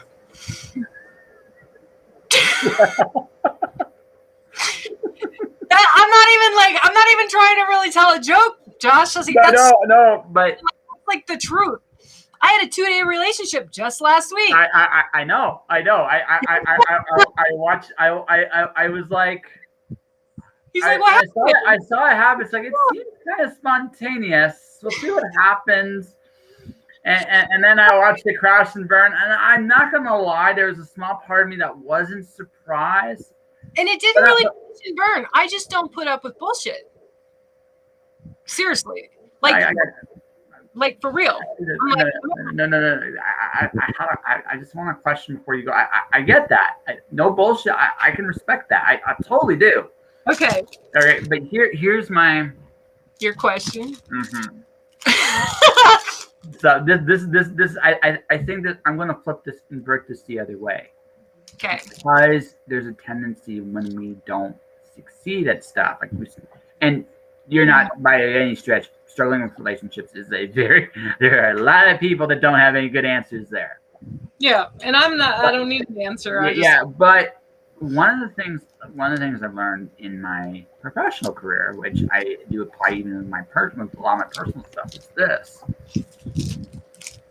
you cannot necessarily prepare, like you don't necessarily have, like you have this idea what success is going to look like, right? And you hope for it, but even doing everything right, you still might fail. Like that's just life. Like there's no ifs, ands, or buts about that. But the point that I've been very cognizant of in the last few years is you're gonna fail no matter what on some level. Yep. The question is, are you failing because it just didn't work out? Or are you failing because you're kind of setting yourself up to fail? And I bring this up because when you said, I gotta warn you, I'm a flight risk. Now, I'm not saying that I'm all for being honest and upfront about some things. I'm certainly not, and Lord knows I am pretty crazy in my own relationship. No, you're totally right. But I'm asking you in this particular case. Yes. Are you pursuing, when you're pursuing your relationships, are you setting yourself up for the best chance it'll succeed? Are you kind of bracing yourself for impact? Well, first of all, I don't pursue relationships.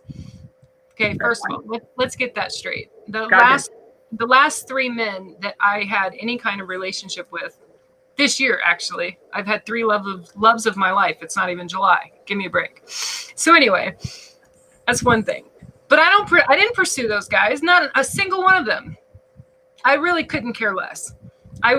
When I was interviewing Christy Shin on Saturday or Sunday, we talked about this. I'm like, I really couldn't care less about relationships or men or having a partner. I'm good. I have a day job that pays me very well, and my sons they want and need for nothing. And as far as I'm concerned, that's my success. Totally. Anything else I do in life, everything else I do in life, whether it's a poem or the art or this show or my show I do on the 5 I do every year. Well, this is my 2nd year. Okay, it's like make it sound like I've been doing it for. Don't. I'm in my 2nd season. I'm in my 2nd season. So anyway, none of that matters really, because it's all extra. All of that is extra to the fact that my children want and need for nothing. So when it comes, so going back to your question about relationships, and you're right, you're absolutely right. Saying that to someone when I'm dating them is probably not really going to be a positive. It's not necessarily the first thing I'd say to somebody. Yeah, you're right. I'm not saying like they're like, we all kind of know there's risks. So like I had this blind date once, and I knew it wasn't going to work even before she, like, there was this point she was literally trying to chase me out the door, I had already decided in my head, this is a one-time only date. I'm not doing another one like this.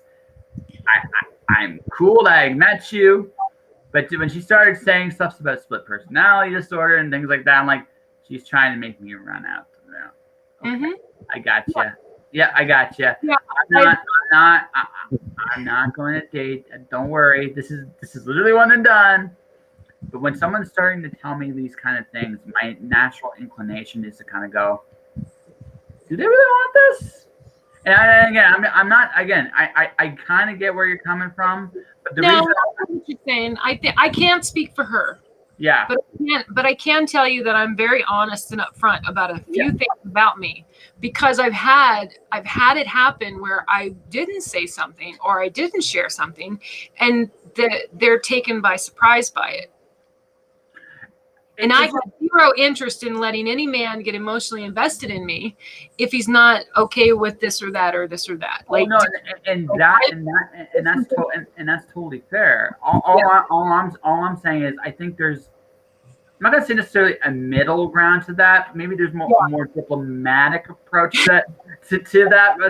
And I'm not saying you can be diplomatic and honest. It actually can be done. Right? I'm trying that. That's where I'm at now. Like, so I'm at this point now where if it happens, if someone comes along and I start whatever happens, I'm trying to find that balance between being honest, but not necessarily saying to them, oh, here's all my trauma. Yeah. Here's my drama up front. Do you want to stick around? Yeah, like no. What's the point of that? Like, it's zero, because I have a solution for my drama. I don't live in my insanity. I don't act on my. I mean, I can absolutely act irrationally, and this 100% will own this. I'm not even going to try to get egotistical about this. 100% will own the fact that I do not know how to end something with someone in the most kind way.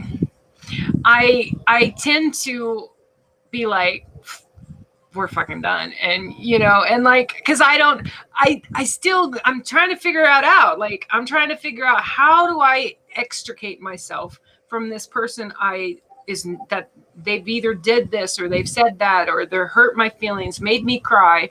The list is long, right? The list is long.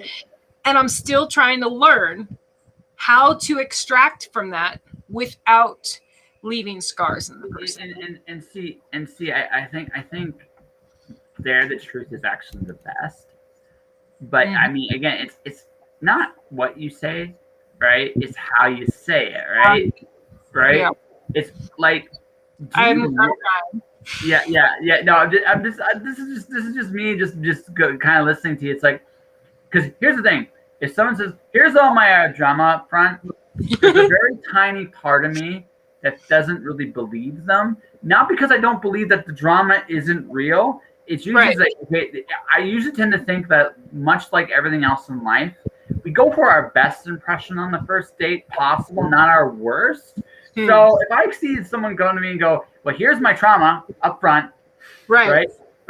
Grant you a conversation with me about 10 minutes in, I'm going to figure out at least somewhat where you are on the spectrum. Anyway, right? And this is the thing, like, I am going to analyze you. I'm just saying.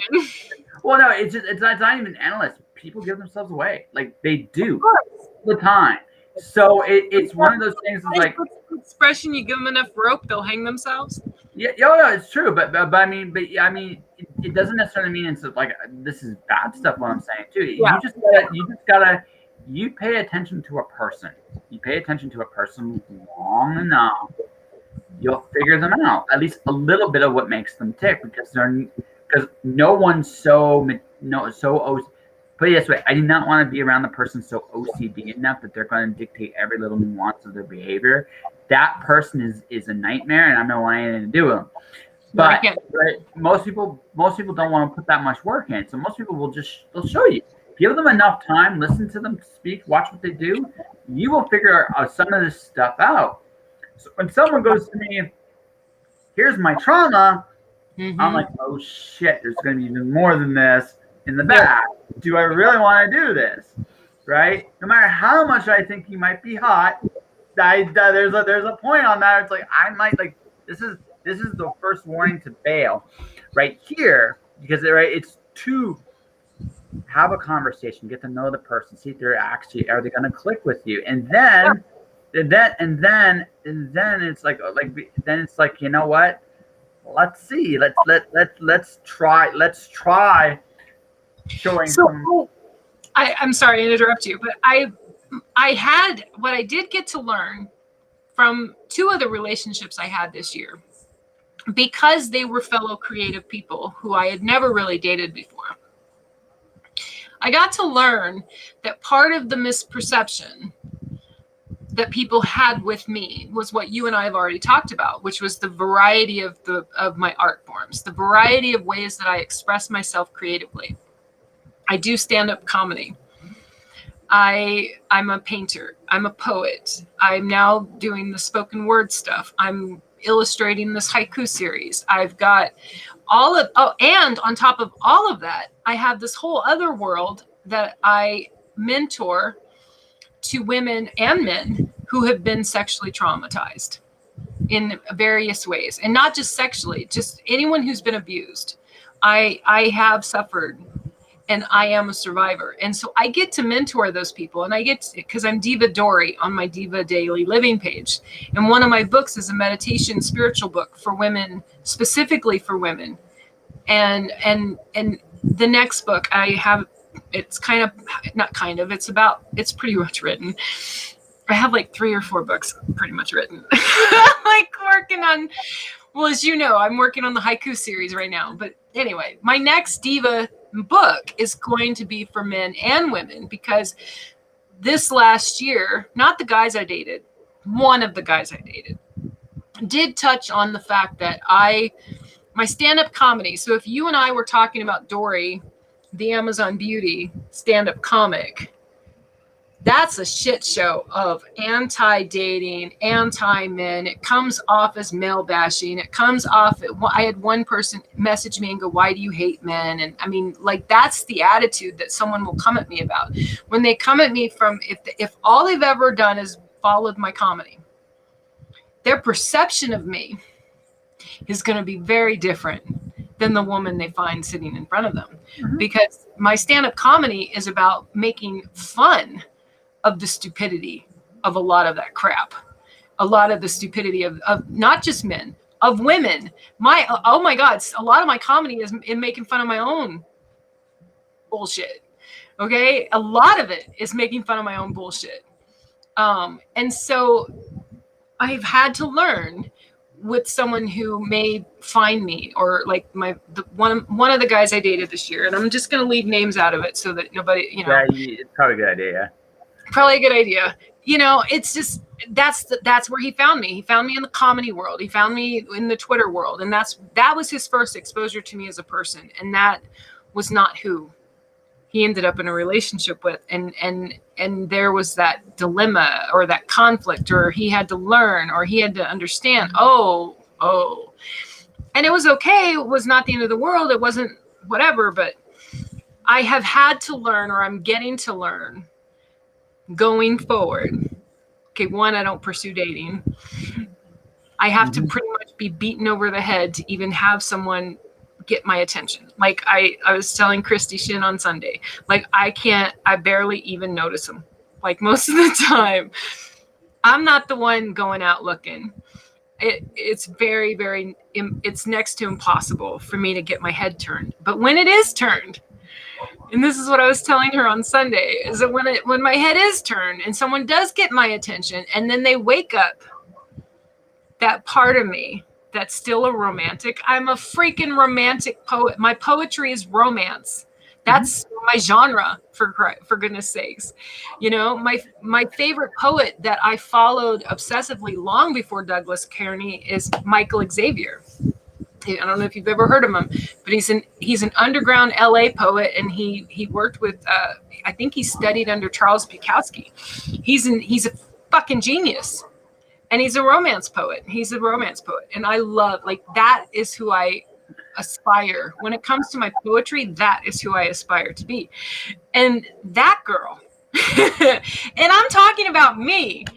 Okay, you get your hands on Doris Jones, the poet, the romance poet. I'm the girl that's going to fall in love with you so insanely. I'm probably going to make you so mad at me. You're going to block me. You're going to unfriend me. You're probably going to gaslight me. And I'm probably going to end up, you're probably going to consider maybe getting a restraining order against me because I'm that obsessed.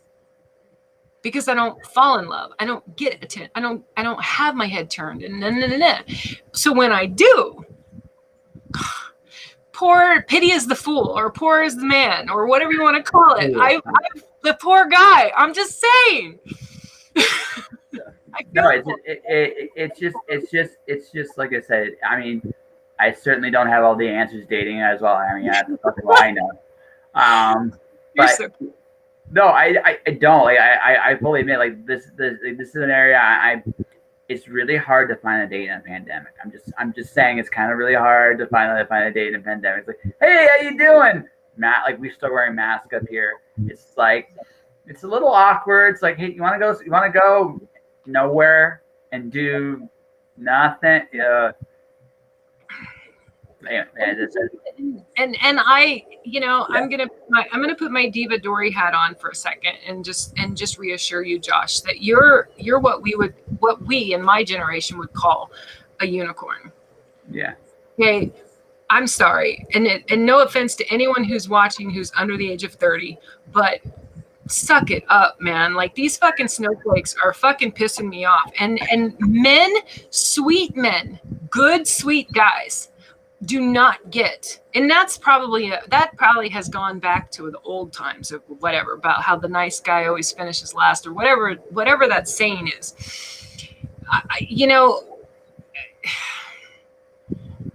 You're the kind of guy that we all want now, after the rest of the assholes have mistreated us, and we should have been you in the first place. Like, before we made all the stupid mistakes as a woman, where we were like going after the bad boy with all the, and then when you meet. So this is what I've learned. This is what I've learned with dating women I have dated. It's finding that balance between being really sweet and still, again, being a little bit of a caveman. There has to be a better, and this sounds really, really, really weird. But it's a really, really, really, really interesting balance, because what a lot of women don't get about guys.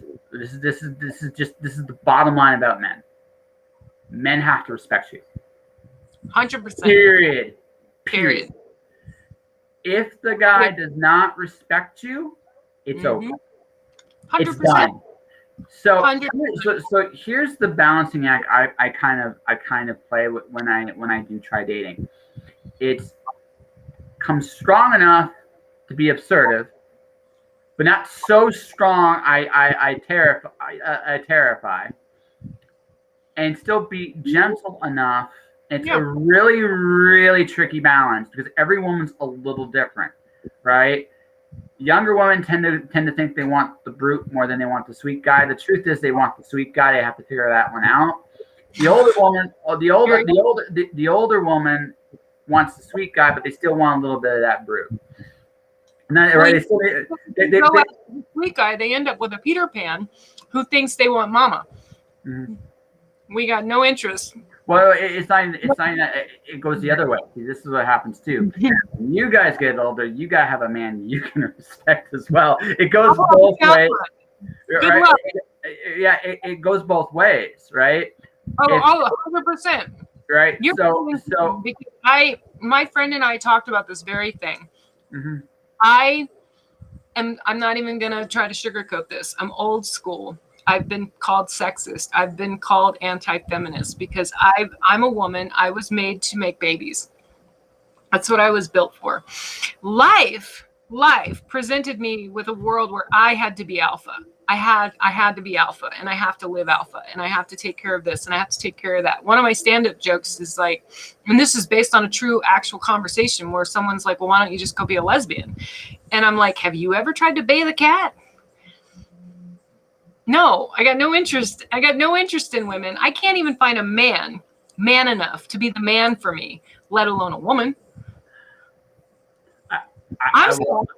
That's my stand-up joke, Josh. That's my stand-up joke. I know. I'm not trying to say they're all like that, or no. It's like it's such a precarious balance because I find because again, I don't want to hurt anybody, but I have to come off strong enough so I don't get walked on. It's such a very my god. That's the thing with me. At this point in the ball game, this is what I've noticed.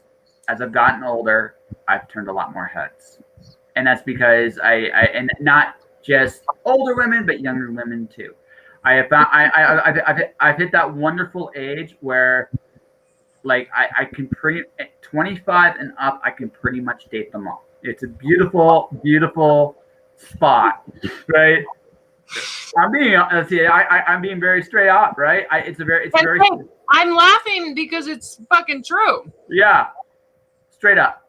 I will treat the 25-year-old better than the guys her age, and a lot of the older women that I would be interested in, they like me because I know my shit. Right, and you're a sapiosexual's wet dream. Yeah. Right. That's pretty much that's 100%. Pretty much. I'm like, you put it. I will put into intellect, and I have to admit, like, the only time it's okay, like, really, for me to be maybe interested in someone who's not as intelligent or not all that intelligent, or I don't even know how to put it nicely, but is sometimes it's too cerebral. Sometimes I'm too much. Okay, sometimes this is way too fucking much. Okay, sometimes, and I've dated, like I told you, this year was the first time I ever dated someone who was not blue collar. Okay, not someone who had like a real actual hands-on, although that's not true. I did date an engineer once. He was definitely not blue collar. But I mean, it doesn't even matter. It's a long history. I do know that I have a guy friend. One of my guy friends told me one time, because he was paying attention to all these men I was dating, and he's like, you need to maybe pull it back about these like adrenaline junkies, because apparently I dated like these 4 guys in a row, and all of them, like the surfer, there was a base jumper, there was another, it was like all these guys who I'm like, he's like, do you want them to get killed? Do you want them to check out? Oh, there was a motorcycle guy where he lost his foot. I mean, like all these different guys, and I'm like, I think I'm trying to check out a little. I'm not gonna lie. But here's what they had in common with you. You said it yourself very early on. They look at fear in the face and they kick it. And the fact of the matter is, you got off on that a little bit because you're like, oh my god, yeah. And my dad was a Navy SEAL who served in Vietnam, and he got out of the military and he worked as a stuntman, and then later he was on oil rigs in southern Louisiana. I grew up in Louisiana, and there was a part of his life where he was the guy that the oil companies would call if they needed to blow something up and use dynamite. They called Tom. That was my dad. So when I try to tap into like who made me what I am, the way I am, some place that I am, I think of my dad, and so it is. Probably. Yeah, and you know, and it is true for men as well as women, and I think you guys have to contend with it as well. And my stage name, the Amazon Beauty, that was given to me by my first gay man friend, my first gay boyfriend, I guess is the way we used to call it back in the day. We of course, no self-respecting woman was going to go through life growing up where I grew up without a gay friend. You had to have a gay guy friend. I mean, that was just the thing. Like, you had to. Like, I mean, someone had to dance with you at dances. Like, that was going to be...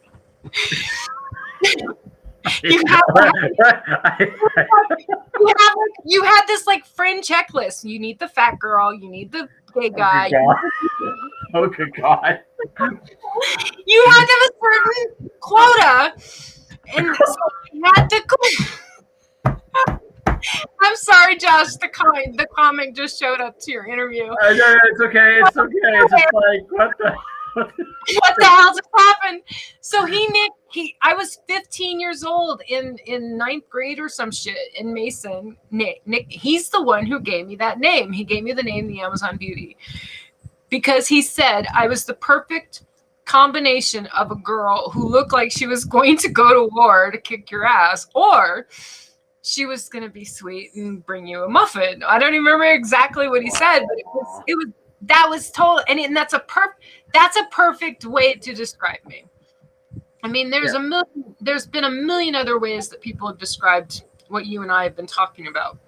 One of my favorites is where it says, I'm either hellfire or holy water, and it all depends on how you treat me. Mm-hmm. That's one of my favorites. Because I'm a sweetheart, 100% sweetheart, until I'm not. Until you get tired, then God. And when I'm not, Josh, they deserved it. I can guarantee anyone who's listening that if I've ever been savage as fuck with someone, it's because they've deserved it. So the toughest person I know, one of the toughest people I know is I think the toughest people I know women-wise are the Russian women I know. They're all tough. They're all freaking tough. Okay. They're the only they're in terms of so I have a friend of mine, she's a Russian model. I look at her, it's like actually she's like one of the only two people. It's like I'm not sure I'd hit on you ever. Not because you're not pretty. No, and this is the thing. No, this is the thing, right? It's actually a respect thing. It's ironically enough, it's a respect thing. You're like easily one of the most beautiful women I've ever seen. Like right. Easily. But I also know deep down on the inside, as much as she has that beauty to her, she's much like most things in nature. There's most beautiful things in nature usually get there at the expense of others. I don't necessarily say she did that, but that ability to actually kill it with impunity is like I can actually at least see that. Well, I would think the diamond is a perfect metaphor for what you're going for. When you're thinking of something in nature that's formed. Yeah. When you think about how a diamond is formed, that's under some intense pressure. And I think that's how beautiful people can often be. Like perceivably, visually, this is something else I talked about on Sunday. Visually, I don't look like I'm going to hurt you. And I'm probably not. Physically, I'm not. Muscles on muscles right there. I can totally tell. Muscles on 100% pacifist. I got zero interest in fighting anybody physically. But this voice, this tone, this articulate vocabulary, the words that I've got, the armory, it's not good. It's not pleasant. It can be very bad. It can be very, very bad. I try not to go there. I try to choose silence now. Like it's hard. I mean, it's very hard. And So here's the side. I don't want to sound like I'm justifying being mean, but if I choose to say something instead of being silent to someone, did I lose you? We lost Josh. I'm by myself. Hi. It says leave. It says we're live. But Josh is gone. I don't know if are we still live? Am I still here? It says we're still live. I don't know. Am I by myself? I'm still by myself. Well, you're in the show. Everyone can see and hear you. So hi. I'm going to give him a little bit, see if he can make it back in. Let's see if I hopefully don't lose track of what we were even joshing about. Just joshing.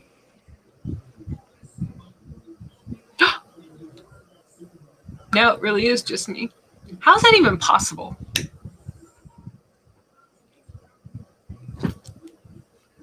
All right. Let me see. Where'd you go?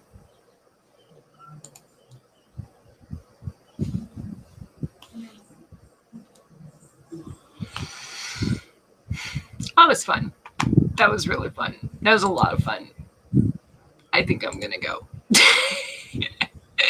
Oh, wait. I'm back. There he is. Yeah. There he is. So I got disconnected right when I heard the wrath of Dory. So so the wrath of Dory had thrown me off my screen, ladies and gentlemen. I'm sorry about that. The wrath of Dory did me in. That was right when I was saying that I should, I'm trying to more and more. I'm trying not to say anything at all. Well, it's more along the lines that. 1 second. Hold on. More along the lines that when you're younger, it's easy to be angry at everything. It's not. It really is. Look. As the older I get, the more justified I feel that people have a right to be pissed off in this world. The more I realize it, but I also realize too that not every battle's worth fighting for. And when you get older, you kind of realize I only got so much energy to really be mad. Right. And I've hit that wonderful point of in my life where it's okay, I'm doing right now a night job, kind of help prep for what's coming up. But I'm gonna be very honest with you. I really don't have the energy to care about this job. Not even a little bit. I'm at the point I'm there because it's somewhat a steady check and it's helping me pay my illustrator off. Once she's paid off, I don't really give a rat's ass. I'm not getting yelled at. I refuse to get yelled at. My boss came up to me about something that I was supposedly did that I didn't do, and I'm like, no, I didn't do it.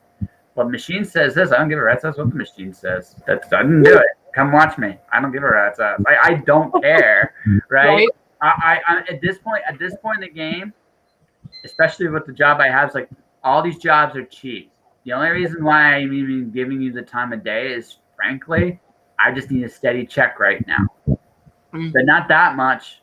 I'll replace you like a bad habit. I don't have that energy anymore where it's you're going to play the game. No, I'm not. I'm going to play my game.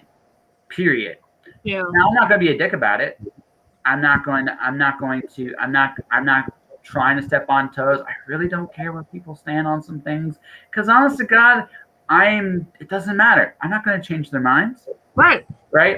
So why be angry? But I'm going to go my way. I'm going to do my thing. Yeah. And God help anyone that tries to get in my way. Because I don't recognize anybody. No. Right? And so we all get to that point in our lives. And then this is where you're at, is we have our bullshit meters full and we don't care anymore. Right. But the flip side, this all takes energy and time and effort and bullshit. I just don't have time to really wrap my head around. So sometimes I'm going to be I'm going to try to say nothing because honestly, it's not worth it. But if you push, bang, and and that's it. I don't care because at this point in my life, this is the thing I wish I knew when I was younger. It's okay to be a little ruthless. It's okay to be a little bit ruthless. Again, going back to something I said earlier, having a little these darker things that we were told not to have, an ego, a little ruthlessness. Again, me bound talking about the caveman thing a little bit. Having some of those darker qualities is actually not a bad thing in small dosages. The question is, are you using it to the best? Are you using it, or this is almost a Buddhist thing, or is it using you? Because there's a difference. I can be I'm a nice guy. I can be an asshole if I really wanted to be. I think you just tapped in. Well, you just tapped into why I I can tell you, I could try to tell you that I don't live my life like in that fearless, kick fear in the teeth way. I could tell you I don't, but the reality is I do, because part of why I've had 3 relationships this year with, and I jokingly said why I've had 3 loves of my life, part of why is because underneath it all, I get to own what I'm about to say. Underneath it all, I know I am savage enough to tell someone we're done. Yeah. I can be that girl. I'm not the girl you should ever call, Josh, if you need to figure out how to stay in a relationship. I'm just not that girl. I mean, I did have. Now I am the diva Dori who can tap you into some things about women in a way that's a whole different show topic type. Like we might need an OnlyFans account for that conversation. I got all those skill sets, but that's a whole different type of conversation. But getting out of a relationship, telling someone they've been a dick and you're done, I got that. I got you. I can do that. So I think we're gonna you are getting to the point, unfortunately, where I do have to get going because I don't care that much about my day job, but I care just enough. I don't want to get fired this week. Next week maybe. We're coming up on 2 hours, man. I did not expect you to give me this much time. We just go until we go, man. I'm good with it, right? So well, yeah, it's it. We're having a conversation. So here's the thing. One of the things I realized, this is the other thing about some of these quote unquote darker things. Mm-hmm. Sometimes they're actually a kindness.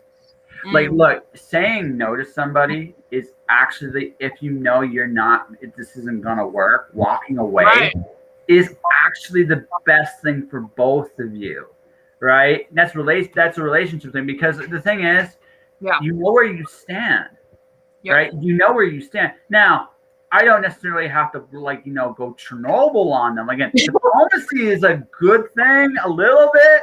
That's the one I'm working on, Josh. All right. Now, you don't necessarily need to go Chernobyl. Again, going back to ultimately what I'm saying about this is, do you own it or does it own you? Like, right. So I'm going to be reflecting on that one, because that one tapped into it, because you just described exactly perfectly how, that's where I'm at. And I know this. I know I need to come from. That's what I'm trying to learn. That's where I'm at. I'm going to learn. It's taking those feelings and using them constructively. Right. That's a hard thing. Mm-hmm. This is the one thing about Buddhist teachings. They talk about mastery of the emotions. This is why. This little part right here. I certainly don't have all the answers, but this is one of the things I do realize about my own emotional state. Yeah. I'm better served being in control of those emotions and using them. It's not suppressing them. It's not what I do. I use them, right? Yeah. But you use them in a way that doesn't necessarily mean you break somebody. Although, like I said, sometimes that is required too. But that's another story for another podcast. Yeah, and you got, but when you come to San Diego, not if, when you come to San Diego, we have to put the Dharma Bum Temple on our go list. Absolutely, totally. So I'm going to wrap this up by answering a question I stated I would answer. And so I never asked anybody what influences your art. And what influences your art? I never asked that question. Oh. Do you want to know why? Why? Because I already know. We had a 2-hour conversation about it. Art is a reflection of the person doing the art. Mm-hmm. And in this very short time, and we went a while, but in this very, very short time, people got a sense of who you are. You are fearless. You are multi-talented. Like, we can talk about a lot of other things for next time, like why multi-talented is not a bad thing. Although, like I said, focus is good, but why that leads to multitasking is another. That's a huge thing all the way around. But all I'm saying is, I don't have to ask that question ever, because if people are paying attention, listening, watching this, they know, and they've learned. And if they haven't paid attention to this and just been entertained by it, that's cool too. Again, I'm here to be entertaining. If I have enlightened you to something, awesome. And that's that. I mean, I did something cool, and that's it, right? But Yes. I do know why. I do know why. So we gotta get to the promo of stuff, because this is the part where you get to talk about all your wonderful things. So what's out now? What's coming out? What's closer? So we can promote that. So as I've mentioned a couple of times, I was in the middle of finishing, because it's written, I was in the middle of finishing a poetry collection called This Is Not Emotional Burlesque. And it's a collection of poems that's unlike a lot of my other work. These are very personal. Some of them touch on things that happened to me as a child. And some of them, and I, you know, you and I touched on this. I know that one of the reasons why I got down the tangent of doing Magic Man, the spoken word album, and why I'm now doing a haiku series where I get to illustrate. So this is on, I think you've already seen this online, but this is a page for the graphic illustrated haiku series where this tells the story of the 3 different lines of the haiku. And so I started where I would just take a haiku and I would do one singular piece. This is the piece that also goes with a particular haiku. So this and this represent the same haiku. And so this particular book, there are going to be a series or editions, you know, with volumes. And I'm going to do, each volume's going to have a full color version. And then each volume's going to have an edition that's for coloring. And that came to me out of the pandemic, because last year I had a woman who was following my artwork ask me about my art. This is a coloring page. I don't know if you can see that. She asked me about my art, and she wanted to know if I had any coloring stuff, like if I had any pages that she like, because she loved, like when you think, when you think of when you see something like this, she wanted to color it, you know? And I'm like, oh, well, that's a great idea. But I had never taken pictures of my work midstream. I had never shared it midstream. I had never let people see any part of the process. I would just work and toil in my little space, my little world, and then pop up and go, here's a finished product. And this has been a whole different experience, because when I got started on this, even before I got started on this, I started watching people doing stuff online. I was watching Christy Shin. She was live at lunch, sketching online. I met you when you and Rich Parada were sketching and drawing together. And you guys, just all of you, like, just blew me away. And I continue to be blown away by people sharing that part of their process, because I hadn't done that before. And so I've been going live almost every day. I think I missed one day maybe, where, you know, and it's been I've either sketched or inked or something for the haiku book, or for the emotional. So the book that's called This Is Not Emotional Burlesque is a little different. This is a piece I'm working on. It's half done, I guess is the way to put it. I still have a lot more to do with it. The artwork I'm doing for that poetry book is a little different than what I'm doing for the haikus. But yeah, it's been an interesting experience. The whole thing has been very interesting.